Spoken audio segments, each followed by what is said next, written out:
要嘛？我不想要。我们今天要去做一件很重要的事情，关乎我们两个的下半生。我们要去结婚了。我就知道你会这样讲。那你自己说我们家要干嘛？要去做眼睛手术。这个跟结婚一样是蛮重要，因为我自己本身是深度近视，我超想做这手术的。我想做这手术很久了，快10年吧。他有，但因为你被你弟给退却了。对，故事是这样的，因为我是深度近视，就是我是家族遗传，就是我妈妈的近视也很深，然后我弟弟也有近视。大概差不多10年前的时候，我就一直改说我想去做眼睛手术，可因为我那时候太忙了，还没有时间研究说这个手术到底是怎么样。当时的我就打消了做这个雷射手术的念头。这样，我们今天其实要去做 ICL 啊。我先简单说一下，有除了刚刚我们说的就是雷切，那雷切有分成很多种类型，还有包括我们刚才说的 LASIK， 还有 Smile Pro， 现在还有 Smile Pro 2.0这样。今年想要做雷射手术，就是因为我有个朋友去做 Smile， 然后他说效果超好，弄完之后隔天就是眼睛就可以用。但是也是切的，但是切的。那我就说你眼睛会不舒服吗？或干眼？他说也没有啊。他为什么去做呢？是因为他看了别人做了觉得很不错，他就去做。说那你会有后悔吗？他就说哦不会啊，他只后悔太晚做。这种重度近视就是戴上眼镜跟拿掉眼镜跟眼睛大小差超多。我是因为实体的很不舒服，刚好这副眼镜是800度，但事实上我实际的我应该是有超过1000度，因为镜面比较厚，长期戴眼镜啊很烦。你是会滑下来，是因为是滑下来，然后你是压迫的。对，我就是这边会一直被压到，真的很重的时候戴久了，觉得常常会很脏啊，我要崩掉了，会觉得很脏，然后看不清楚，然后就一直擦，就很烦。真的，你除了要每天早上起来找眼镜之外呢，还要洗眼镜。我每天就是会觉得哦，那个眼睛好脏哦，这样。然后洗眼镜的话，我就觉得很浪费时间。你看，你如果说去做了眼睛雷射手术，再也不用戴眼镜的话，你可能会省下洗眼镜的时间。我倒觉得还好，是吗？今天其实很重要，就是我们现在就要去做眼睛雷射了。那因为我比较了几间嘛，我最后就选择大学眼科这样子。那我们现在要准备出发，好，我们要走了 ，Go Go Go！ 我觉得比较像我素颜记录影。完美呀，你干嘛？这是怎么回事？我们要再确认一下眼压，因为今天手术的话，我们需要去做散瞳。如果说今天过高的话，我们今天就还是要请医师确认一下目前眼球的状态，来去确认说能不能点散瞳。因为植入性眼镜他做手术的时候，他们的瞳孔要足够大。正常来讲，眼压是多少？10到21这个 range 都是正常范围。之前有做过眼睛检查，他说我眼睛超级健康，除了快瞎掉的声音。血压要在80到130这个位置，低于80的话就太低血压，高于130就是高血压。像我第1名。你好棒。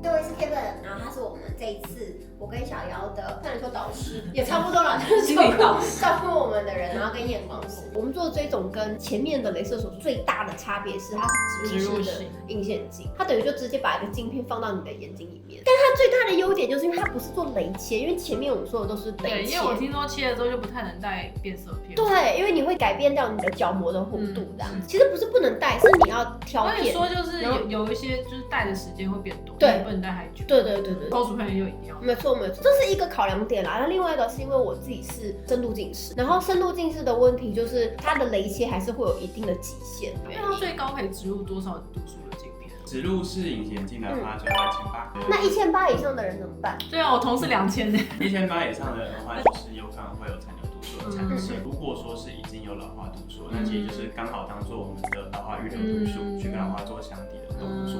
那如果说还是没有老化的，我们可能就是必须要动2次手术，一次就是植入嘛。那它第2次的话一样可以对选择用雷射去把它残留度数的部分去做消除，因为这2个手术它是不冲突。那像 LASIK 的话，它最高可以到1000，那像 Smile 系列就是到1000，但是相对来讲的话，LASIK 跟 Smile 因为它属于切削式的手术，你要去考量到病人他们先天厚度的部分能不能去做这个手术方式。而且我还有研究哦，你的 ICL 有分成前视跟后视 ICL，就是它一样放入镜片，但它放入镜片的位置不一样，所以我真的自己做了很多功课，我还看了很多期刊，问了 ChatGPT， 我还上我自己 Google， 我还问了各种 AI。你去放眼全球的话，大部分现在都是以后视为主，但是前视最主要我不考虑的原因是因为它是坐在你的角膜跟虹膜之间，那另外的是就是你的虹膜跟水晶体的中间，它有个沟槽，那是后视，它会卡一个镜片在那个地方。后方型的话，其实它的条件相对严格，因为每个人他先天的深度对，因为听说不是每个人都像我们是因为幸运刚好可以做。对，我们讲这么多啊，讲的各种东西，并不是说哦你现在在看这支影片，你就可以自己决定说你要做哪一个，其实是你要到眼科做详细的眼睛检查。像我们做后视，你要卡那个位置，那个沟槽如果长囊泡还是什么的，对不对？那你就不能做这样子。我印象非常深刻，为什么呢？因为好像是是你跟我说，他说他想要做埃及眼容，没有这个资格啊。所以你后来做了什么？我是做什么样？其实这也是一个迷思。我们今天有超多问题想要问，很多人说什么眼科医生或验光师自己都不做手术。以前的话是这样没错，因为以前他的手术方式的确他的伤口比较大，再一个伤口它比较粗糙一点点，所以它恢复方面会比较久。以现在来讲的话，不管是我刚刚讲的类似一个，或是 Smile 系列，或是说 ICL 的部分，其实现在伤口基本上它都是很细致的，伤口愈合很快。像我们自己同仁的验光师、护理师，或者是说我们诊所的医师，其实很多同仁他都做完手术。那你自己是做 Smile Point 做完你会有觉得现在不舒服吗？其实我自己本身是有干眼症的，像我们之前有做那个泪液测试，标准值是5，那像我只有2跟3。干眼症它并不会直接影响你能不能做手术，主要取决于说你这个干眼症会不会造成你角膜有反复性的糜烂状。那我是没有，我只是单纯先天分泌比较低，所以我自己做手术前会很清楚的知道我在恢复期间我使用人工泪液的量一定会是一般人的1倍以上。现在的雷射手术它不会造成你有永久性的干眼症，当然初期还是会有啦，所以还是需要去点人工泪液去做保养。手术过程大概多久？进去到出来，我们还是保守抓个45分钟到50分钟。像植入式隐形眼镜的话，我们在开完第一只眼睛之后，让医师先确认第一只眼睛它镜片的稳定度没有问题，再继续开第2只眼睛，跟雷射会有点不同，因为雷射它就是一站式的完成，所以植入式隐形眼镜它手术时间会比雷射再稍微长一些些。术后来讲的话，植入式隐形眼镜它的异物感跟酸涩感会比雷射少，术后顶多就是眼睛比较胀胀的。如果说未来就是度数可能有问题，或闪光可能有改变，然后我可以再更换那个镜片吗？可以，对，植入式隐形眼镜它的其中一个好处就是它是可逆式的手术，它植入它也可以取出。那如果说我们今天度数它都是稳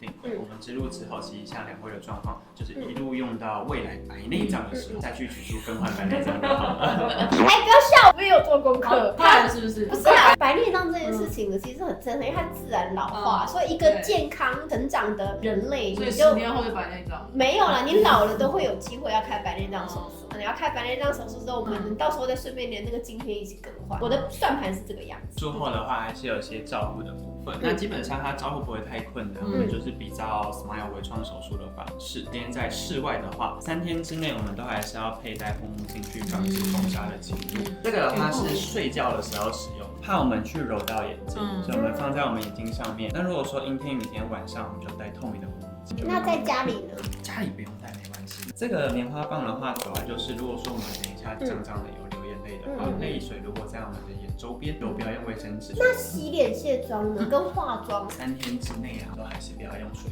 泼，用湿毛巾拧干之后擦拭就好。所以3天之后我可以化妆。化妆的话，隔天就可以了。说什么时候可以化眼妆？1周。那什么时候可以戴隐形眼镜？我还建议1个月。这是我们有做手术的医师哎，你知道这为什么很重要吗？因为大家很多人都有个迷思，说医生自己都不做手术，没有医生做手术。没有一面墙。对，做眼睛检查其实有一个很大的感触，因为我是深度近视，然后以前我觉得眼睛干嘛要去1年要检查1次，那实际上去检查发现说还真的要去1年检查1次。你可能检查除了就是近视之外，还要检查眼睛内部的构造，像视网膜啊、黄斑部这些有没有病变这样。我们今天回去的话，可以立刻用眼镜。刚做完手术，我们角膜还是会有比较明显的水肿，所以我们今天的视力恢复期会是远的比较先，然后中近距离会比较慢一点点。那明天的话，大概7到8成左右的视力就可以用手机了。明天可以。有时间限制吗？对，要休息。刚做完手术的时候，我们调节肌肉使用的方式需要去做重新改变跟视力。我们可以玩大人的事情，大人的游戏，可以剧烈运动吗？多剧烈。因为我跟你是历史重要的一天哎，我们不求同月同日生，但求同月同日拥有共同的隐形眼镜。厉害吧？这才是情侣应该要来做的事情，不要交换戒指了，我们一起去做眼睛 ICL 吧。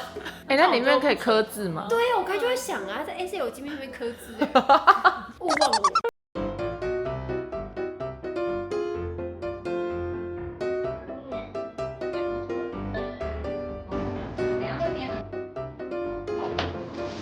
刚手术完，因为视觉的暂留还有散瞳的关系，今天大半天都还是比较偏模糊。最重要的就是我们术后要现场观，确认你眼压的波动在2到4个小时有没有异常的变大。那只要眼压有高，我们就要积极放水，把眼压调控稳定。那第一天最重要，我们只要今天确保眼压的变化都是安全可控，晶体的位置也是漂亮的，大部分人都没事。后面的照顾比雷射手术更简单。好，眼睛可以轻轻打开，有点模糊是正常的，因为觉得散点。好的，这么夸张？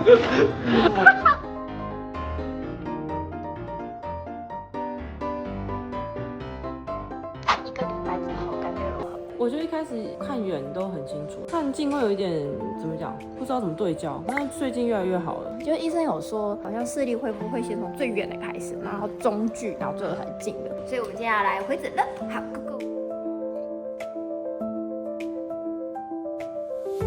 看近的觉得有点近的视力是因为近视被拿掉，那以前近视在的时候可以贴着看，但这个能力被剥夺掉了，因为正常人也做不到，像化妆、画睫毛，以前可以贴着镜子做，那近视人才做得到。镜片跟水晶体要一个足够的空间，这就是完美的距离，这样刚刚好。他最近有几个小抱怨的地方，他说太清楚了，太所以导致他说眼睛其实会疲累，因为他说以前会故意降度，因为睫状肌的调节力重新做动跟重新去适应你目前的新的状态，需要一点时间。好，那一样。为什么你的眼睛血丝那么多？跟以前长期戴隐形眼镜有关哦。你看，你有一些比较粗的血管是长在肉眼比较看得到的地方，你的红不一定有问题哦，可能是两个，第一个就是天生的，那第二个就是你之前可能长期过度使用美瞳片，那个比较缺氧，它本来就会刺激血管增生，这都是正常的血管。这边是做完手术的1个月多一点，我现在眼睛的感觉大概跟手术第2天是一样的。是怎样？第2天跟现在差很多啊，真的吗？你是怎么样？第2天就觉得光的东西都很光晕感，因为它是会在眼睛那边开一个很小很小的洞，把那个镜片放进去，然后他说那一圈是因为他那个是伤口这样子。那我做完手术的当天当下，就我没有看到那个光圈，会有比较明显散瞳的感觉，就没办法对焦，然后会糊糊的，轻压眼睛会有一点好像淤青的感觉。我没有手术人要等嘛，那个等超久的，每一段时间你就是要测一下眼压，都稳定了后就可以出院。但是有人说6个小时是最痛苦的时候，如果要去做 ICU 这个，我强烈建议手术那一天下载一些就音乐啊、听的东西、广播剧之类的，对，因为你也不能看，你看的东西看手机是糊的。回诊的当天视力我就是单眼都是1.0、1.2这样，他也是，就检查就说，那个伤口复原了，你可以正常化妆。超不可思议，可是我们说这个是我们自己的经验，不代表说每个人都是这样。你有干涉吗？没有，唯一就是觉得太清楚，我头有点晕。结果那时候他抱怨说我很紧张，因为我很怕是什么手术后遗症。他就说那个我是不太适合做，对，清楚我好晕，我一直头晕，我会不会这是后遗症？我现在有点后悔是做手术。我还想说，你现在后悔都已经做了，来不及了。因为我觉得一开始应该是习惯问题了，因为从来没有看不清楚过。我不适应的感觉是眼睛要休息的时候，你会把眼镜拿掉。我会一个内建状态，是我眼睛糊糊的时候要休息，好像是放松状态。对，你会觉得要放松了，然后我就会一种自己吓自己的感觉，就会觉得说，我眼睛是不是没有放松到，我是没有休息。对，我是不是戴着眼镜已经睡觉了？然后我们刚开始的时候回来的时候，我们说，记得要把你眼镜拔出来哦。然后他说，不对哦，对，我们已经矫正了。